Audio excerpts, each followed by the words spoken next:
Boa noite, irmãos. É com temor e tremor, não tenho dúvida disso. Eu estava pensando, quando eu recebi esse desafio e vim ouvindo as mulheres que pregaram e fui muito abençoada. Eu tenho certeza que todos nós. E aí nós ouvimos a Ludmila, foi uma bênção. Semana passada tivemos as pastoras pregando e semana passada tivemos a irmã Valéria. E a Valéria falou assim, eu estava lá tremendo, aí eu vi o exemplo dos meus netos, que foi tomar vacina e foi vestido lá de super-herói, né? E eu pensei, oh meu Deus, eu não tenho um neto ainda para me inspirar desse jeito. Eu quero muito, mas não tenho. E aí eu lembrei assim, seja forte. A palavra do nosso pastor sempre, quando o desafio é grande, seja forte. É o encorajamento. E é na força do Senhor que eu venho compartilhar com os irmãos essa noite, essa palavra. Nós estamos naquele caminho das linguagens do amor, né? Nós já tivemos 3 linguagens do amor. A palavra afirmativa, semana passada com a irmã Valéria, a presença, e hoje nós vamos falar sobre um assunto que é muito prazeroso. Nós vamos falar sobre presente. É uma coisa boa presente, não é? Quem não gosta de receber presente? Todo mundo gosta. Não precisa nem ter motivo. E aqueles presentes que chegam sem motivo são os melhores ainda.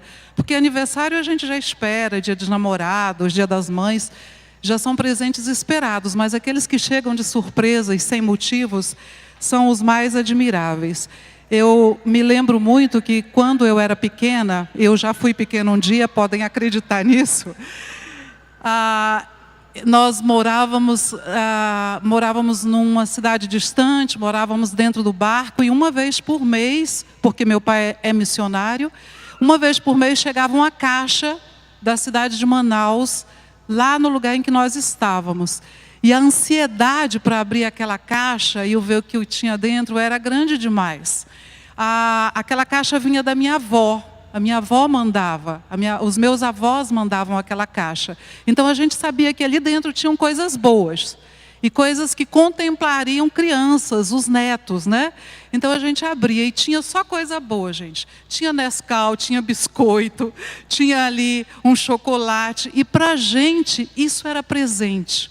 Não era só o sabor daquelas coisas, mas era a lembrança de que existia alguém que se importava conosco, que queria atender às nossas necessidades, que queria trazer alegria através daquelas coisas para as nossas vidas. O que é presente? O que será presente? Nós vamos, antes disso, pensar sobre casamento. Eu estava compartilhando com a pastora Deusa, né? Foi um desafio pegar essa palavra, porque essa palavra fala sobre casamento e eu não sou mais casada. Por outro lado, me ensina que eu sou abençoada, que nós somos abençoados pelo Senhor quando nós aprendemos com os nossos erros. Aí nós temos exemplos para dar, nós temos ministração para fazer na vida das pessoas. A Bíblia fala alguns princípios sobre o casamento que são muito importantes e nós precisamos pensar sobre eles. Casamento é muito mais do que uma boa escolha. Boa escolha a gente faz com coisas. A gente escolhe um bom carro. Ninguém nunca vai comprar um carro e escolhe um carro ruim, não é, Geraldo? A gente escolhe um bom carro. A gente procura um bom emprego. Morgana, a doutora Morgana, linda, está quase se formando. A Morgana vai procurar um bom emprego. Ela não vai aceitar a primeira proposta, né, pastor? Ela vai procurar o melhor dentro da profissão dela, que atenda às competências que ela desenvolveu na faculdade. Essas coisas a gente escolhe. Porém, no casamento, quem escolhe marido e esposa é Deus. Quando não é assim, com certeza vem problemas. Com certeza a escolha individual que tira da dimensão do casamento a escolha de Deus, o que se planta vai ser colhido no futuro e não serão bons frutos. O casamento é uma vocação, é um chamado. Ele não pode vir por si mesmo, ele não pode acontecer porque a sociedade pressiona para que ele aconteça. Lá em Colossenses 3,17 diz: e tudo quanto fizerdes, seja por meio de palavras ou ações, fazei-o em nome do Senhor Jesus Cristo, oferecendo por um intermédio dele graças a Deus Pai. Aqui não exclui nada, é tudo quanto fizerdes. Isso inclui o casamento, isso inclui aceitar a pessoa que Deus vai trazer para a sua vida, para as nossas vidas. Casamento quem faz é Deus, é outro princípio importante. Gênesis 2, 22 diz: com a costela que havia tirado do homem, o Senhor fez uma mulher e a levou até ele. Quem celebrou esse casamento, gente? Foi Deus. Foi Deus quem celebrou o casamento, porque casamento quem faz é Deus. O casamento fora do Senhor não prosperará, não terá sucesso. Casamento é para sempre também. Infelizmente, nós vivemos numa sociedade que não preza isso. Casamento começa já com data de validade. É o quanto eu conseguir suportar. É o quanto eu conseguir mudar o outro. É o quanto eu conseguir tolerar. Quando eu já não puder mais, então findou o meu contrato de casamento. Mas casamento, na visão de Deus, na perspectiva do Senhor, ele é para sempre. Mateus 19:6 fala: assim, eles já não são dois, mas sim uma só carne. Portanto, o que Deus uniu, ninguém separe. Ninguém apagou isso da Bíblia. A sociedade está tentando. O homem está tentando, as ideologias estão tentando, mas isso permanece, permanecerá para sempre. Ninguém separe. O casamento é um compromisso individual. Mesmo quando marido e mulher se tornam um diante de Deus, cada um tem um compromisso que é individual. O esposo vai diante de Deus e leva a sua oferta de amor. A esposa faz a mesma coisa. A oferta de arrependimento, a confissão de pecados, isso é individual, apesar de no casamento se tornarem um. 1 Coríntios 7, 16 e 17 diz: você, mulher, como sabe se salvará o seu marido? Ou você, marido, como sabe se salvará a sua mulher? Entretanto, cada um continue vivendo na condição que o Senhor lhe designou, e de acordo com o chamado de Deus, esta é a minha ordem para todos. Cada um viva de acordo com o chamado de Deus. Então você que é casado, você que está se preparando para casar, você que está orando para casar, e você que está recitando aquele versículo: todo aquele que vier a mim jamais o lançarei fora, lembre-se disso. Não cessa no casamento a sua responsabilidade de viver individualmente conforme o chamado do Senhor. Marido não é bengala para a esposa e nem vice-versa. O seu compromisso, a sua relação de intimidade é individual diante de Deus. Casamento também é um lugar de honra. É outra coisa que nós temos visto, o quanto esse conceito, esse preceito tem sido bombardeado na sociedade moderna. Hebreus 13:4 diz: o casamento deve ser honrado por todos, o leito conjugal conservado puro, pois Deus julgará os imorais e os adúlteros. Tudo que não traz honra no casamento ou ao casamento é considerado imoral ou é adultério. Não flerte com o pecado. Não brinque com o preceito divino, porque você está trazendo maldição e julgamento para a sua relação conjugal. Continuando a falar sobre presente, pensando em todos esses preceitos divinos sobre o casamento. O que é presente? Uma outra coisa que eu me lembro é que quando a minha avó andava de avião, ela tinha um filho que morava em Fortaleza, tinha outro que morava no Rio, então ela andava de avião, e avião naquele tempo, para filha de missionário, era uma coisa extraordinária, né? E quando ela voltava, ela trazia coisinhas do avião. balinha do avião, pãozinho do avião. Para a gente, os netos, isso era presente. De novo, aquele conceito de, poxa vida, a minha avó pensou em mim. Naquela coisa fantástica que é o avião, ela ainda conseguiu se lembrar de mim, né? Quais foram os presentes que marcaram a sua vida e por que presente é tão importante? Pensando nos conceitos sobre casamento, se casamento é tão importante diante de Deus e para o povo de Deus, ele precisa ser cultivado. E uma forma de cultivar é presentear. Como eu perguntei no começo, quem gosta de receber presente?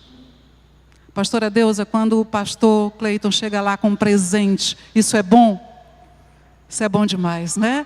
Aquela coisa aquece o nosso coração. Não é, Regina? O coração da mulher fica quentinho quando ela recebe um presente. E o do homem, Cláudio? Também, né? Porque não é só a mulher que gosta de receber presente. Quando nós éramos criança, tudo era recebido ou tudo que era recebido ou ofertado era presente. Qualquer coisa, uma bolinha de gude era presente. Uma boneca feita de milho era presente. Uma balinha trazida de um avião ou uma caixa que chegava lá dentro de um barco, lá no Alto Amazonas, era presente. Aí nós crescemos e começamos a namorar. E quando nós começamos a namorar, tudo serve como presente. Você passa numa rua, pega uma flor e chega lá, né, Joelson, na casa da Raquel, com aquela flor arrancada lá no meio do caminho. O que a Raquel fazia com aquela flor, com certeza, enquanto eles namoravam? Colocava dentro do livro, né, Raquel? Para secar, e aí toda vez que abre a página, Joelson me deu. Joelson me ama. Quando a gente começa a crescer, deixa de ser criança, quando a gente namora e passa a fase do namoro e se casa, os presentes começam a sair de cena, não é verdade? Qual foi a última vez que você presenteou? E eu não estou falando dos filhos, porque foi no Dia das Mães essa semana. Mas qual foi a última vez que você presenteou? Presente é tudo aquilo que se oferece de forma gratuita a outro indivíduo com a intenção de fazê-lo feliz, em sinal de atenção, confiança, amor, amizade, respeito e de forma espontânea. Essa é uma definição de presente. O que me chama mais atenção nessa definição é o seguinte: com a intenção de fazer feliz. Com a intenção de fazer feliz. Esse é o objetivo do presente. O valor monetário, financeiro do presente, nesse contexto, é importante? Não. Ele é secundário. A alimentação emocional extraordinária que o gesto de presentear traz, ele alimenta o relacionamento. Ele não precisa ter valor financeiro, ele não precisa ser caro, ele não precisa vir com aquela etiqueta pendurada, dizendo assim, eu investi muito, então gosta desse negócio aí. Ele não precisa disso. Ele tem que trazer, sim, alimento emocional para o relacionamento. Ele é como um investimento num banco. Você vai lá e deposita, independente do valor, esperando que ele tenha um impacto muito grande lá no futuro. Quantas coisas estão implícitas na ação de presentear? Lembrar que alguém pensou em você. Está implícito no presente. Se alguém te presenteou é porque lembrou de você.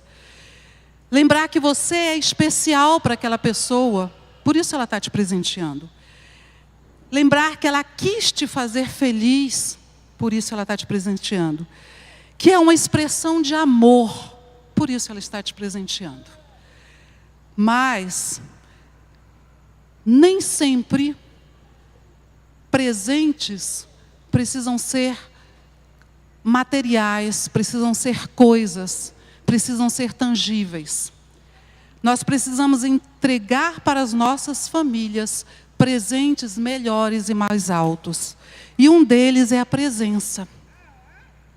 A Valéria Mitch falou conosco um pouco sobre isso. E o quanto eles procuraram no relacionamento familiar estar presente na vida dos filhos, estar presente na vida de um e de outro como casal.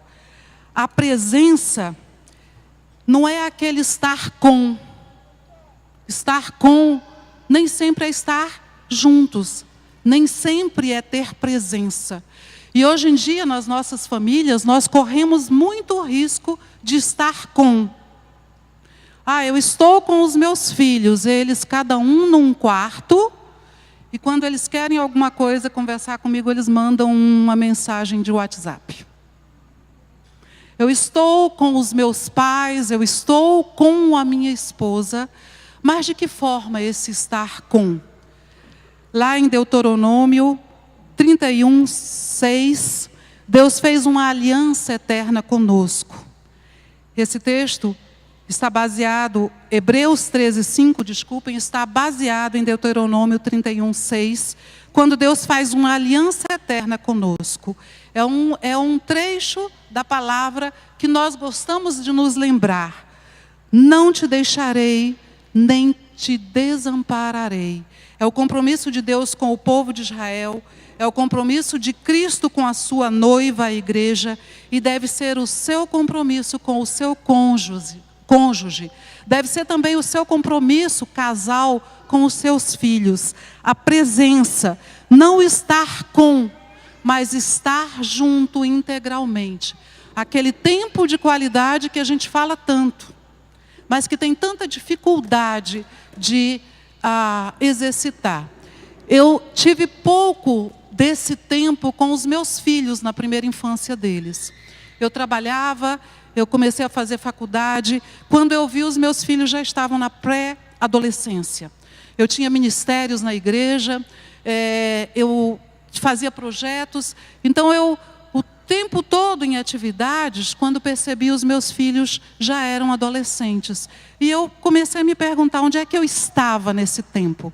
Com certeza, eu não tinha presença, eu não estava presente. Eu estava com, mas eu não estava presente. Pela misericórdia de Deus, esse tempo foi resgatado. Foi possível um resgate. Outro dia eu estava na casa dos meus pais e a Rebeca chegou. A Rebeca muita gente conhece, minha sobrinha. Chegou com as duas crianças dela. E a minha irmã, que é a avó, tem uma brinquedoteca na casa dela. Um lugar onde ficam brinquedos para os netos. Ela foi lá e pegou aquele monte de brinquedo, colocou na área, se deitou ali no chão com as meninas, se sentou no chão, deitou, brincou, fizeram comidinha. A Rebeca é mãe. E eu fiquei surpresa com aquilo. Para mim foi um exemplo maravilhoso de ter presença. De sentar com as crianças, de dividir com elas aquele tempo, de fazer coisas que elas gostavam, de ter uma hora lúdica com aquelas crianças e não se preocupar com todo o resto naquele momento. Ela estava junto, ela tinha presença. Isso foi maravilhoso para mim. Eu estou dando que os meus netos cheguem para eu ter presença na infância deles, na primeira infância.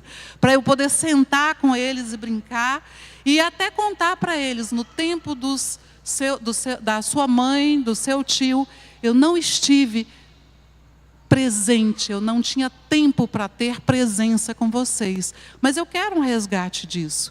Eu quero que eles me babem, eu quero ter que trocar fralda, eu quero ter que comprar roupinha, levar no shopping. Ter tempo de qualidade. Isso é presente. Isso é presente. O dinheiro aí no mundo dos negócios, tempo é dinheiro. A gente sabe disso. Se você perde tempo, você perde dinheiro. Mas isso precisa ser excluído da nossa vida familiar. Na nossa vida familiar, ter presença, ter tempo para compartilhar com cônjuge, com filhos, é investimento. É investimento, não é perda. Muito pelo contrário, é ganho. O segundo presente que nós devemos dar aos nossos cônjuges, esposo, esposa, pais, para filhos, é segurança. Gênesis 2:18 fala: não é bom que o homem esteja só. Viram, homens? Procurem moças aqui dentro da igreja e se casem. É brincadeira. Não é bom que o homem esteja só. Viu, Renan? Ouça isso. A palavra de Deus está falando sobre estar junto ou ter alguém para ter segurança emocional, física, espiritual, financeira. A vida de uma pessoa solitária, muitas vezes não por opção, não é uma vida segura. Não é uma vida com aquele cordão de 2 dobras, de 3 dobras, que não se quebra, não se parte facilmente. Em Eclesiastes 4, de 9 a 12, diz: melhor é serem 2, eles se esquentarão melhor, ganharão mais, serão mais fortes, um levantará o outro. É melhor ter companhia do que estar sozinho, porque maior é a recompensa do trabalho de 2 pessoas. Se um cair, o amigo pode ajudá-lo a levantar-se. Mas pobre do homem que cai, não tem quem o ajude a levantar-se. E se 2 dormirem juntos, vão manter-se aquecidos. Como, porém, manter-se aquecido sozinho? Um homem sozinho pode ser vencido, mas 2 conseguem defender-se. Um cordão de 3 dobras não se rompe com facilidade. Eu estava conversando com o Joelson no domingo e falando que o Timóteo já está com planos de casamento. Olha, eu adiantando os planos dele. Já quer ficar noivo, já estão ele e a Ana falando em noivado. E é claro que eu estou incentivando. E eu falei assim: Joelson, o Timóteo ficou até mais bonito. A barba ficou mais bem feita. Os dentes estão brancos. O menino anda até cheiroso, gente. E o Joelson falou assim: olha o bem que uma mulher faz na vida do homem, não é, Joelson? Amém por isso. E é verdade. Com sabedoria, com orientação divina, na verdade, um faz bem para o outro.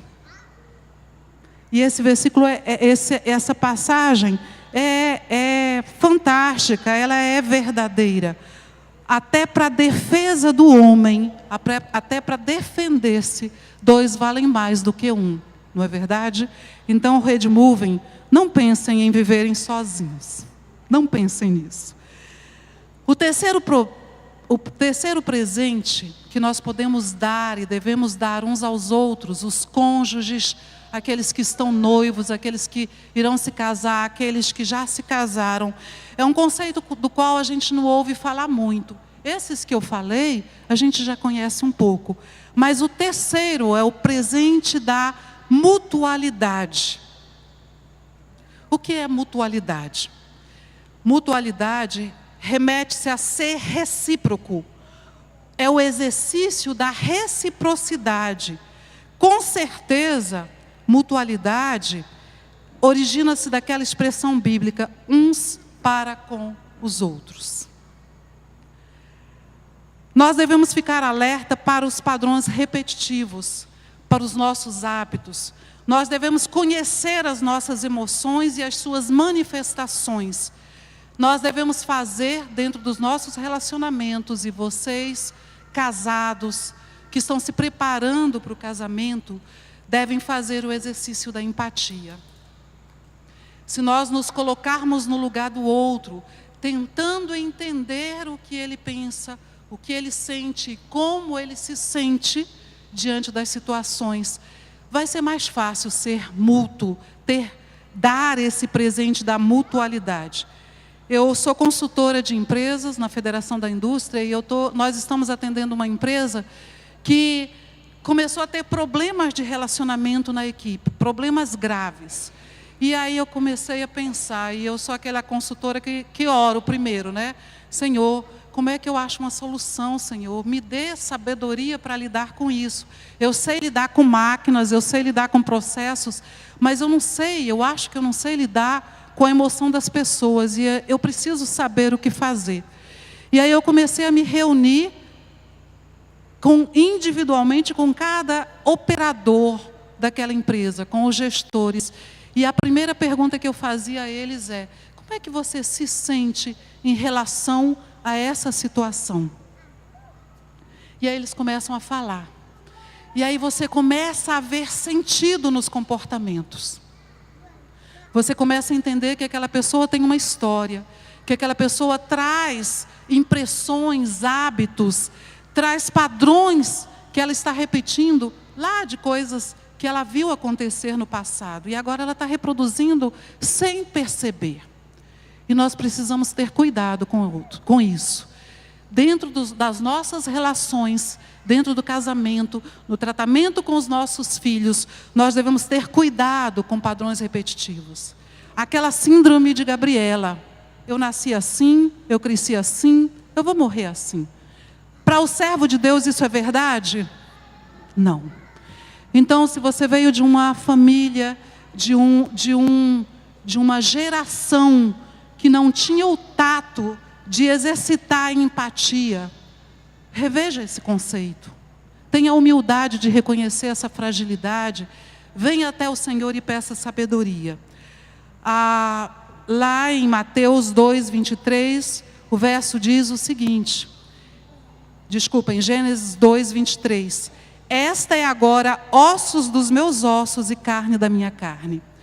Quando não existe a mutualidade, o exercício da empatia, é difícil considerar que o outro é ossos dos seus ossos e carne da sua carne. Isso em qualquer relacionamento, em qualquer relação, inclusive as profissionais. É difícil considerar o cuidado que se deve ter com o outro, visto que ele é parte de mim, visto que ele é parte de tudo que eu vivo, visto que ele veio para a minha história para construir junto. Ele veio para a minha história para sermos um. Então eu tenho que ter empatia com a história de vida do outro. Eu tenho que ter empatia com os sentimentos que ele traz com ele. E pedir sabedoria a Deus para prosseguir. Na empatia, na mutualidade, existem princípios, e os princípios são bíblicos. O primeiro princípio da mutualidade é: amem-se uns aos outros. É possível viver juntos sem amar? É possível viver com, mas não viver junto sem amar. Lá em João 13, 34 diz: novo mandamento vos dou, que vos ameis uns aos outros, assim como eu vos amei, que também vocês vos amem. O segundo princípio da mutualidade é: acolham-se uns aos outros. Romanos 15, 7 fala: portanto, acolhei-vos uns aos outros, como também Cristo nos acolheu para a glória de Deus. Acolhei-vos uns aos outros. Se nós temos que exercitar isso dentro da nossa comunidade, que dirá dentro das nossas casas? Quantas vezes nós precisamos de acolhimento? O quanto nós temos acolhido? O quanto você, esposa, acolhe o seu esposo quando ele volta para casa, depois de um dia de disputa no mercado de trabalho, que é cruel, que é desumano? O quanto você, esposo, tem acolhido a sua esposa quando ela volta nas mesmas situações e com uma outra jornada, que é agora a casa, os filhos, o cuidado com outras pessoas. Nós precisamos exercitar o acolhimento. Outro princípio é: cuidai uns dos outros. Lá em 1 Coríntios 12, 25 fala: para que não haja divisão no corpo, pelo contrário, cooperem os membros com igual cuidado em favor uns dos outros. Nós temos a responsabilidade de cuidado. E aqui na nossa comunidade, pela graça de Deus, isso é evidenciado. Nós nos dizemos uma comunidade de amor e dizemos que o nosso negócio é que nós cuidamos de gente. E nós somos aqui exortados a cuidar uns dos outros em toda e qualquer situação, dentro dos nossos lares. Muitas vezes nós não percebemos membros da nossa família, que vivem debaixo do mesmo teto, que tomam da mesma água, que comem da mesma comida preparada no mesmo fogão, que essas pessoas estão feridas, precisando de cuidado. Quantas vezes a gente se surpreende com jovens e adolescentes que cometem adultério, que fogem de casa, porque estão sofrendo bullying e ninguém sabia. Nós precisamos aprender o conceito ou o princípio do cuidado na mutualidade. Um outro princípio, e esse é difícil, e esse é principalmente criticado por aquele que não conhece o Senhor. Sujeitem-se uns aos outros. Sujeitando-vos uns aos outros no temor de Cristo. Efésios 5:21. Isso precisa acontecer lá no berço da nossa casa. Nós precisamos entender que o outro tem também voz, que o outro tem a liderança, que o outro tem também contribuições, e muitas vezes a gente precisa se sujeitar àquilo. O marido precisa ouvir as esposas, e as esposas precisam se sujeitar no Senhor à liderança e ao sacerdócio dos seus esposos. Nós precisamos aprender que esse conceito não humilha ninguém. Muito pelo contrário, nos preserva, nos traz segurança. Outro conceito, e assim, olha, nós vimos aquele filme lá de Paulo, né? O apóstolo. E assim eu fiquei envergonhada. Falei, gente, eu não sou ninguém, não sou nada. Ou o que é a minha fé? Mas o Paulo sabia das coisas que ele falava, e ele era um pouco assim, eu acho que o pastor Valmir aprendeu um pouco com Paulo, que ele fala o que tem que falar. Olha o que o Paulo falou, gente. Suportem-se com toda a humildade e mansidão, com longanimidade, uns aos outros em amor. Ele nem enfeitou essa palavra dizendo assim, olha, cuidem. Não, ele disse, suportem-se mesmo. Tem momento que vocês serão insuportáveis, mas, por favor, suportem uns aos outros em amor. E aí tem toda aquela explicação do suporte, que você está lá amparando o irmão. Mas tem hora, gente, que é suportar mesmo. Eu queria era xingar, eu queria era brigar, mas eu vou suportar em amor, porque isso é um princípio de mutualidade. Eu vou dar ao outro, mesmo quando ele não merece, o suporte necessário para que ele passe por isso. Nós temos aqui na igreja, acompanhado em alguns momentos, nos nossos PGs, sempre quis fazer isso, pessoas que precisam de suporte, não é? Porque o casamento está fragilizado, porque a pessoa está desempregada, por quê? Então eu penso assim, o nosso ministério é de suporte, é de suportar. Mesmo quando o fardo está pesado e o outro não quer colaborar, a gente tem que suportar. Eu tive que suportar um período muito difícil, que foi os meus filhos na adolescência. Eu olhava para eles e pensava assim, meu Deus, será que eu amo mesmo? Por enquanto eu não amo, por enquanto eu estou suportando o Senhor. Eu já amei quando eram fofinhos, bonitinhos, a gente mordia o pé, beliscava a bochecha. Mas esses meninos aí, que estão crescendo, que uma toda vez que vai para a rua volta com uma tatuagem diferente. Que o outro deixa esse cabelo crescer que quase chega no teto. Senhor, eu estou suportando em amor. E eu gosto do apóstolo Paulo porque ele não tentou enfeitar essa palavra. Ele colocou lá. Tem momentos que vocês vão ter que suportar, mas suportem em amor. Suportem o esposo, aquela toalha molhada jogada em cima da cama, aquele creme dental que o Agnaldo aperta pelo meio e deixa sem tampa lá na pia, aquele ronco da madrugada, aquela esposa que quando você se deita, ela diz assim, benzinho, eu queria comer uma coisa que só vende lá, não sei onde, você vai ter que entrar no carro, vai ir lá comprar e vai trazer, porque você suporta em amor. Eu passei uma experiência semana passada com o Timóteo, que eu fiquei assim, meu Deus, é só porque eu suporto em amor. Eu perguntei, ele vai para a faculdade, eu perguntei assim, que horas você chega? Eu tenho carona. Eu, graças a Deus, vou dormir em paz, vou deitar e vou descansar em paz. Quando deu 11h30 da noite, o Timóteo me manda mensagem, mãe, vem me buscar na estação, porque eu não tenho como ir para casa. Falei, Senhor, eu suporto. É provação, é em amor, eu vou lá. Na hora, gente, eu juro para vocês, me deu vontade de brigar tanto e dizer assim, vem a pé. Sabe o que me veio à mente? Eu não diria isso para um estranho. Eu me levantaria, colocaria uma roupa, ia lá, mesmo que por dentro aquilo estivesse me matando.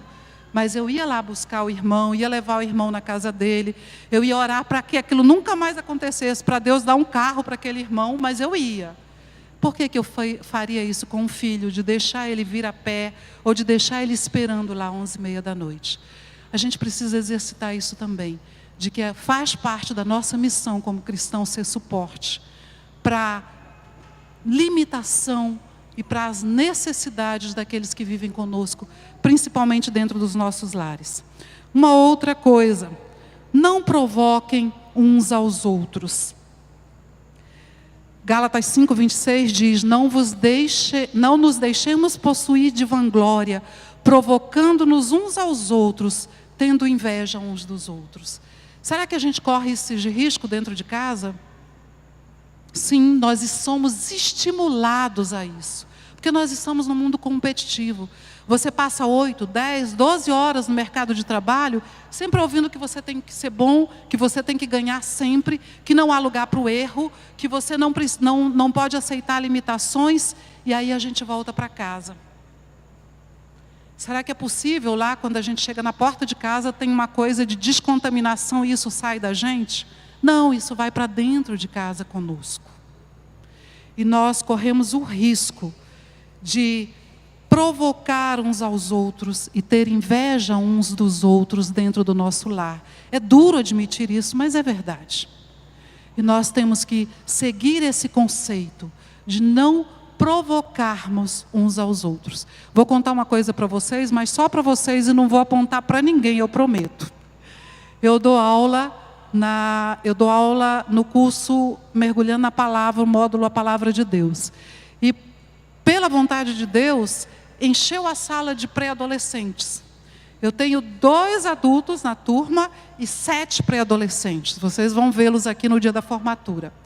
E aí nós vamos falar sobre a dificuldade, vocês sumiram.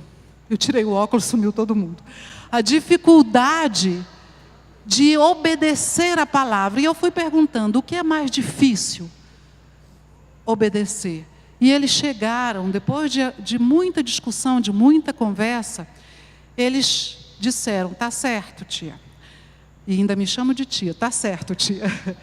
A palavra de Deus é absoluta, ela é verdadeira.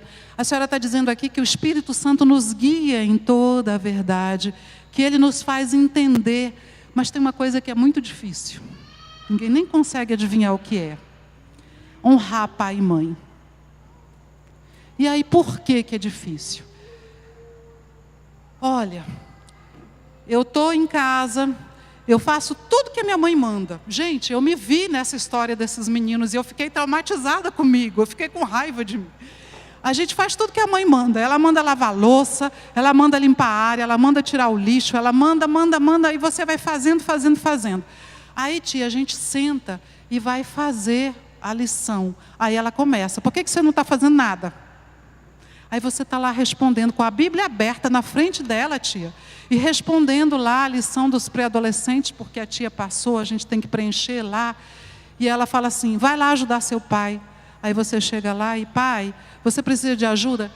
Não, está tudo bem. Aí você volta e a mãe implica com você. Eu te disse para ajudar seu pai. E aí você tenta dizer assim, ele não precisa de ajuda, tia? Ela fala assim, não quero nem ouvir, vai lá ajudar seu pai. E aí a gente corre e fica lá do lado, esperando ter alguma coisa para ajudar. E eu comecei a pensar nisso. Será que a gente se comporta assim mesmo?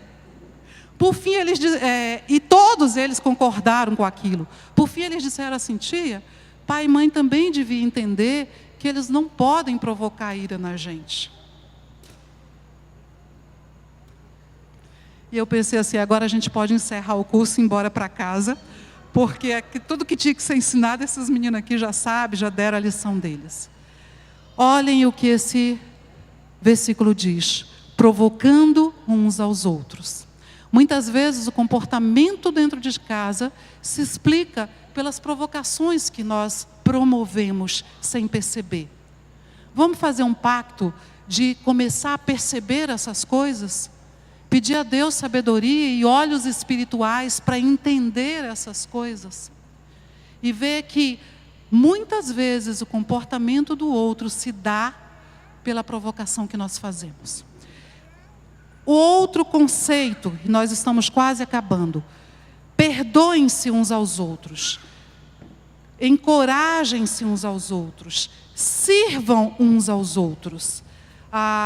Romanos 15:14 diz: estou certo, meus irmãos, sim, eu mesmo, a vosso respeito, de que estáis possuídos de bondade, cheios de todo conhecimento, aptos para vos admoestardes uns aos outros. E quando nós fazemos isso, nós temos palavras de encorajamento, nós sabemos o momento de servir e como servir, e nós somos orientados a também nos consolarmos uns aos outros. E dentro de casa, quantas vezes a gente precisa de consolo? Quantas vezes? Eu sabia que eu estava pronta para o casamento da Thalita e ele encheu meu coração de alegria. Mas quando eu cheguei no outro dia e vi aquele quarto vazio, falei: Senhor amado, a minha missão de mãe está começando a tomar uma outra dimensão. Então consola o meu coração. Só que Deus é tão bom comigo que me deu um filho com muita percepção. Então ele não me largava, né? Mãe, vamos lanchar. Mãe, vamos lavar o carro. Mãe, eu já estava até cansada daquele negócio assim. Mas eu percebi que ele percebeu a minha necessidade de consolo. E eu agradeci muito a Deus por isso. Quantos de nós estamos precisando consolar? Ou estamos precisando de consolo? E a gente só se acorda para isso quando acontece alguma coisa extraordinária. Mas às vezes o consolo foi de uma palavra ruim que nós recebemos durante o dia, ou até mesmo que nós falamos e nos sentimos tão ruins por ter dito, e aquilo traz luto ao nosso coração. Consolai-vos, pois, uns aos outros. Tudo isso é difícil, Miriam, ou boa parte disso é difícil. É difícil ser tudo isso aí que você está falando sobre a mutualidade. Aí a gente vai lá em Tiago 1,5, que diz o seguinte: se alguém precisa de sabedoria, peça a Deus. Então nós temos o desafio, mas nós temos também a ferramenta. Nós temos a obra para ser feita, mas nós temos os instrumentos para fazê-la. Portanto, nós não temos desculpa para não tratarmos o outro, ou darmos para o outro de presente a mutualidade, a familiaridade, através da convivência diária nos nossos lares. O último presente, olha, está chegando no fim, é a intimidade. Vamos dar aos dos nossos lares a intimidade. E aí quando nós falamos em intimidade, os casais já começam, né? Intimidade é sexo. Será que intimidade é realmente só sexo? A intimidade se manifesta de 3 formas, ou de muitas formas, mas pelo menos de 3 formas. Ela precisa começar na intimidade emocional. Ela pode se transformar e deve se transformar dentro do casamento em intimidade física, mas ela também se manifesta de forma intelectual. É a familiaridade com o outro, com a cultura, com os costumes do outro. Nós quebramos esse princípio quando nós começamos a querer mudar o outro dentro dos nossos relacionamentos. Aí, o Timóteo, o único homem que eu tenho lá em casa para falar é o Timóteo, gente. O Timóteo chega em casa e deixa o sapato todos os dias na porta, e ele faz de fato isso. E eu olho para aquele sapato e penso assim: se alguém pular o portão, vai levar esse sapato. E um sapato para o Timóteo custa caro, porque o pé, só Jesus na causa. E aí eu falei uma vez, eu falei 2 vezes, e eu percebi que não tem jeito, o sapato dele tem que ficar lá. Ele gosta, ele se sente confortável de chegar e andar de meia no chão. Ele se sente confortável de sair de casa e o sapato já está lá e ele enfiar o pé dentro. Então, Senhor, se roubar, me dá condições de comprar outro. Mas eu tenho que ter essa familiaridade com as práticas do meu filho dentro de casa, para que ele seja feliz, para que ele leve lembranças felizes para ele, para a vida dele. O que é que nós fazemos que tenta quebrar a intimidade que deve existir no relacionamento nessas pequenas práticas? Aí sim nós passamos para a questão sexual. Lá em Gênesis 2:25 diz: ambos estavam nus e não se envergonhavam. Mas a gente está cansado de ouvir isso. A gente só chega aqui depois de toda uma caminhada de intimidade. Depois que ela começou lá no emocional, no respeito às práticas do outro, aí sim dá para ir para o sexo prazerosamente, sabendo que se é aceito naquela relação integralmente. Não é verdade? Se as mulheres pudessem falar disso, né? As mulheres diriam o seguinte: olha, gente, sexo começou lá quando nós acordamos. A intimidade começou lá. Quando nós demos um beijo lá com aquela boca sem escovar os dentes, a intimidade começou lá. E quando ela chega lá na noite, ou em qualquer outro horário, a ser intimidade sexual ou física, é porque durante todo o dia nós gozamos de intimidade em todas as áreas da nossa vida.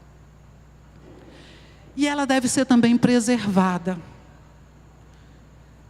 A única exceção a isso é quando nós precisamos de conselhos. Aí nós temos um conselheiro, nós temos conselheiros com quem nos abrir.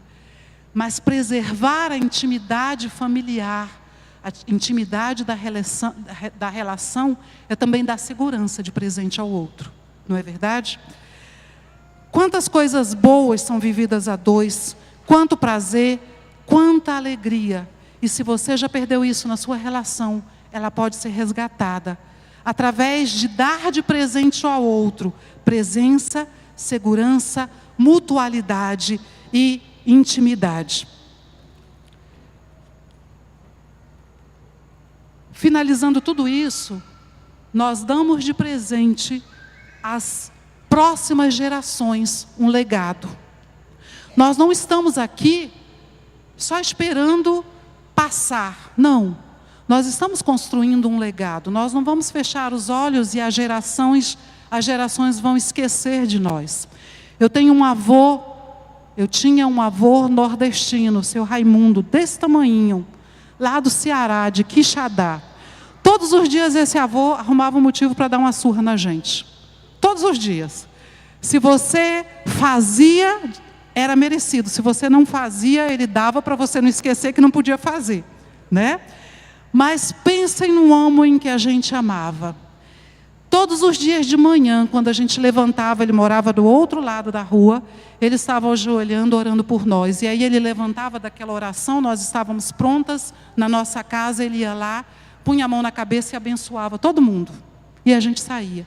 Quando nós voltávamos para o almoço, meio-dia, o prato dele estava na mesa. Ele estava orando de joelho na cama dele, lá do lado da cama dele.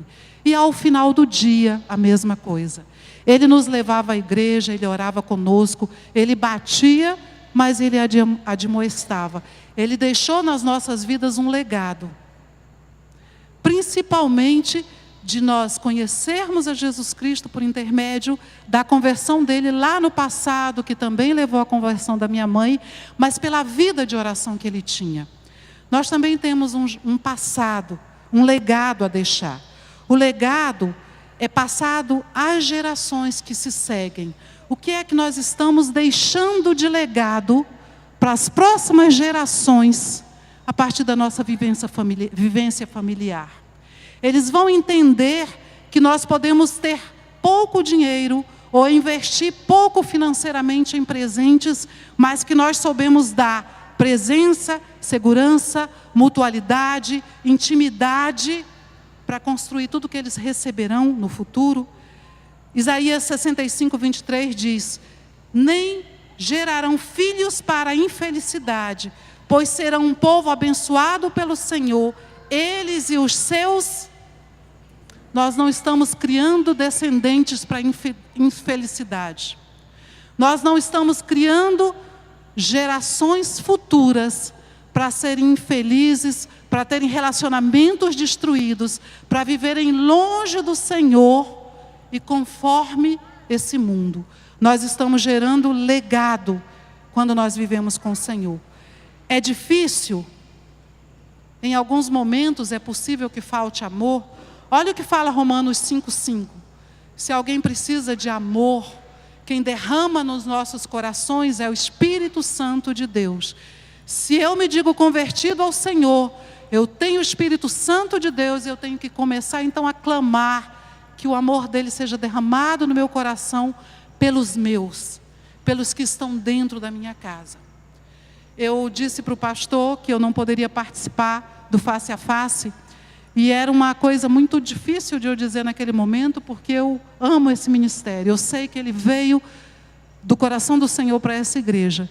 E aí pastor, eu preciso acompanhar os meus pais até Goiânia, e aquela agonia, e o pastor me disse que a gente precisa cuidar da nossa casa, isso é bíblico, primeiro. Se nós estamos cuidando de todo mundo, e não estamos presenteando-os da nossa casa, nós não estamos vivendo o propósito de Deus. Alguns presentes precisam ser vividos, e foram dados por Deus para serem vividos em família. E a Bíblia é muito clara na promessa que diz que o que Deus uniu, o homem não vai separar. Diante dessa promessa, em Colossenses 3, 14 e 15, nós encontramos: e sobre tudo isso, revestivos do amor, que é o vínculo da perfeição, e a paz de Cristo, para a qual também fostes chamados em um só corpo, domine em vossos corações, e sede agradecidos. Lembre-se, é muito fácil você pensar que casamento tem um prazo limitado, que separação é uma alternativa, mas não é. Não é essa a decisão que Jesus tomaria no momento de dificuldade, como uma fuga. Ele enfrentaria. Que Deus tenha misericórdia de nós como família, e que nós saibamos enfrentar os dias maus, presenteando as nossas famílias com essas ferramentas que nos foram dadas pelo Senhor. E que o mundo não prevaleça e avance nos nossos lares. Que Deus abençoe a sua vida, a sua família, o seu casamento, os seus relacionamentos e as gerações que virão depois de você, depois de nós. Amém. Vamos orar?